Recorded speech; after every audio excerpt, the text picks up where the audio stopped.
So Allah says at the end of Surah Al-Kahf's Ashab al-Kahf story, He says, whoever Allah guides, then that's the person that's committed to guidance to begin with. And whoever Allah decides to allow to be misled, then you will not find someone to protect over them, waliyan, and to set them to the right course, murshidan. So if Allah decides to let you stay in misguidance, two things you will not get, a wali and a murshid, a wali and murshidan. Now what is wali and murshidan again? Someone protective over you and someone who course corrects you. Now interestingly, the first wali, murshid, every one of us has in our life is our parents. They're protective over us and they set us to the right course. If you're misbehaving, they correct your misbehavior. If you're making a mess, they ask you to clean up your mess. If you're missing your prayers, they tell you to make your prayer.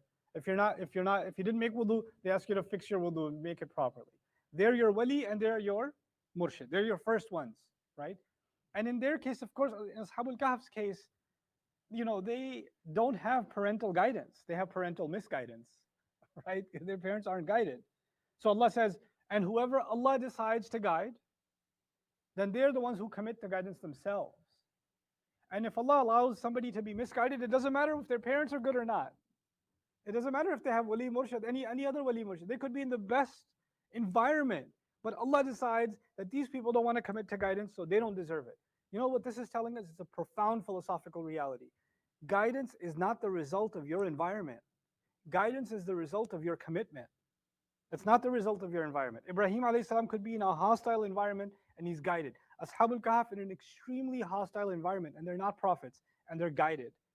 And the Israelites were in the company of prophets every single generation and yet they weren't guided. Right? So you can be in a guided environment and not have guidance. And you can be in a misguided environment and you can have guidance.